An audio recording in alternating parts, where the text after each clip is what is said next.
साथियों, मैं हूं मुकेश ठारवाल। मेरे यूट्यूब चैनल पर आपका स्वागत है। हिंदू नववर्ष 2080 की बहुत बहुत शुभकामनाएं। आज आपके लिए महत्वपूर्ण नया वीडियो लेके आए हैं जिसमें हम बात करेंगे राजस्थान प्रदेश वासियों को मिला है स्वास्थ्य का अधिकार, राइट टू हेल्थ। जाने कौन कौन सी चिकित्सा सुविधाओं का मिला है अधिकार, इसके अंदर हम बात करेंगे। वीडियो को अंत तक जरूर देखें और अभी तक हमारे चैनल को सब्सक्राइब नहीं किया साथियों, चैनल को जरूर सब्सक्राइब कर लें। दोस्तों, स्वास्थ्य के अधिकार के अंदर यहाँ पर राजस्थान राज्य के प्रत्येक निवासी को यह अधिकार प्राप्त होगा कि आपातकालीन सेवाएं बिना किसी पूर्व भुगतान के प्राप्त होंगी। साथ ही स्वास्थ्य सेवाओं में पारदर्शिता भी आएगी। इसके राज्य सरकार की प्रदेशवासियों को गुणवत्तापूर्ण स्वास्थ्य सेवाओं को उपलब्ध करवाने के लिए प्रतिबद्धता सुनिश्चित होगी। न केवल संपूर्ण भारत में बल्कि एशिया और अफ्रीका महाद्वीप में इस प्रकार का स्वास्थ्य का अधिकार अपने नागरिकों को देने वाला राजस्थान पहला राज्य बना है। यह एक प्रकार का प्रगतिशील कानून है और जो संविधान के अनुच्छेद 47 में नीति निर्देश तत्वों के अधीन स्वास्थ्य और कल्याण के अधिकार और उनकी पूर्ति और अनुच्छेद 21 के तहत स्वतंत्रता के अधिकार को विस्तारित परिभाषा के अनुरूप स्वास्थ्य के अधिकार को सुनिश्चित भी करता है। इसके अंदर किस प्रकार के प्रावधान है उसकी यदि हम बात करें तो सभी राजकीय चिकित्सा संस्थान जिनमें उपलब्ध हेल्थ एवं केयर लेवल के रूप में राज्य के प्रत्येक निवासी को सभी प्रकार के ओपीडी, आईपीडी सेवाएं, सलाह, दवाइयां, जांच, आपातकालीन परिवहन प्रक्रिया और सेवाएं, आपातकालीन केयर निःशुल्क प्राप्त करने का अधिकार होगा। इसमें किसी प्रकार की कोई शुल्क नहीं होगी। राज्य के निवासियों को चिकित्सा संस्थान एवं डेजिग्नेटेड हेल्थ केयर सेंटर में निर्धारित नियमानुसार निःशुल्क चिकित्सा सुविधा प्राप्त करने का अधिकार होगा। सड़क दुर्घटनाओं के घायल व्यक्तियों को निर्धारित नियमानुसार निःशुल्क ट्रांसपोर्ट, इलाज एवं बीमा प्राप्त करने का अधिकार होगा। प्रत्येक निवासी को रोग की प्रकृति, कारण, उनके प्रस्तावित जांच और केयर, उनके उपचार के संभावित परिणाम, होने वाले संभावित जटिलताओं और उस पर आने वाले संभावित खर्चे के बारे में सुसंगत जानकारी प्राप्त करने का भी अधिकार होगा। साथ ही हम यहाँ बात करें अपेक्षित फीस या चार्जेज का पूर्व भुगतान किए बिना राज्य के निवासियों को किसी भी दुर्घटना जनित आपात स्थिति, यहाँ पर कहा गया है राजकीय और डेजिग्नेटेड निजी अस्पताल में आपातकालीन उपचार और केयर प्राप्त करने का भी अधिकार होगा।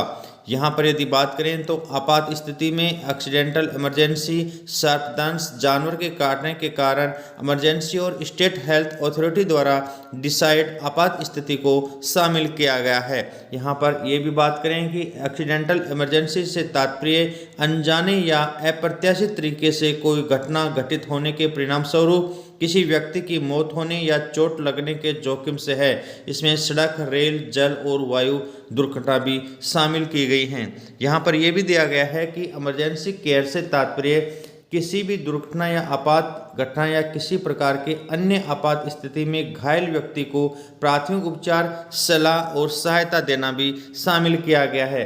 इमरजेंसी प्रसूति केयर भी इसमें शामिल किया गया है, जिसके अनुसार गर्भावस्था व प्रेगनेंसी की जटिलताओं से ग्रसित महिला का उपचार करना भी शामिल होगा।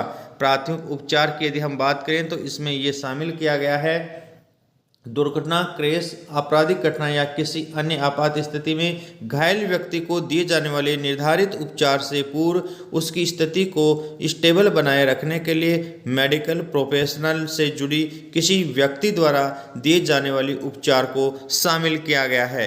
स्टेबलाइजेशन से तात्पर्य यह है कि किसी घायल व्यक्ति को निर्धारित उपचार स्थल तक उसके लिए निर्धारित उपचार के लिए भेजने से पूर्व दिए जाने वाले ऐसे चिकित्सकीय उपचार में से है जिसमें उसकी स्थिति को स्थिर किया जा सके और उसके लिए निर्धारित इलाज से पूर्व होने वाले किसी भी नुकसान को रोका जा सके।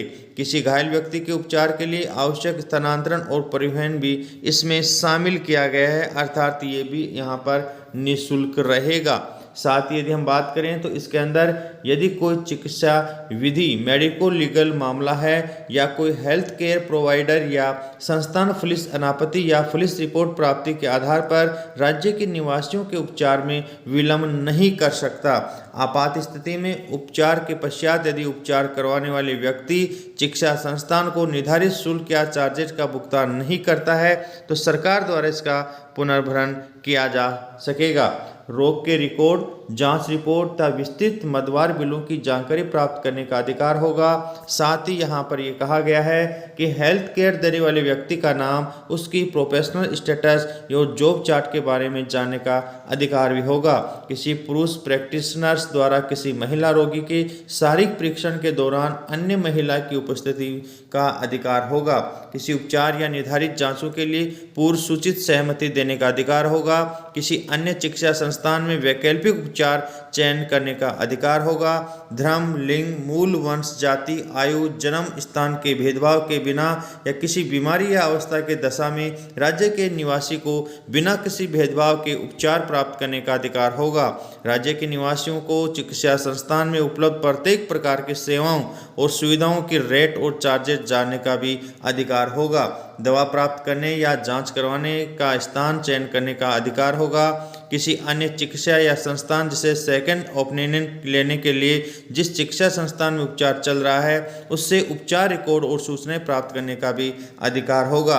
राइट टू हेल्थ के अंदर ये भी कहा गया है कि चिकित्सा की सलाह के विरुद्ध यदि रोगी अस्पताल छोड़ता है तो उससे ट्रीटमेंट समरी प्राप्त करने का भी अधिकार होगा। साथ ही यहाँ पर ये कहा गया है, आप देख सकते हैं, इसके अतिरिक्त राज्य के निवासियों के डॉक्टर और चिकित्सा संस्थानों के प्रति उत्तरदायित्व एवं कर्तव्य निर्धारण किए गए हैं। इससे साथ ही हेल्थ केयर प्रोवाइडर एवं संस्थानों के अधिकारों एवं दायित्वों का निर्धारण भी किया गया है। राज्य स्तर पर 2 तरह के प्राधिकरण गठित किए गए हैं, जिसमें state health authority of logistic governance आमजन की समस्या निस्तारण का कार्य करेगी। इसके साथ ही उपचार और कानून के तहत तकनीकी सलाह हेतु दूसरी authority state health authority for treatment protocol का गठन किया गया है। इस दूसरी अथॉरिटी में केवल एक सदस्य को छोड़कर विशेषज्ञ चिकित्सक ही शामिल हैं। इस डिस्ट्रिक्ट हेल्थ अथॉरिटी का गठन किया गया है, जिसमें जिला कलेक्टर सहित चिकित्सक सम्मिलित होंगे। शिकायत के निवारण हेतु शिकायत निवारण तंत्र विकसित किया गया है। किसी व्यक्ति को इलाज नहीं मिलने पर या इलाज से संबंधित अन्य शिकायत के लिए उसे 15 दिन के भीतर उसकी चिकित्सा संस्थान के प्रभारी को शिकायत करनी होगी।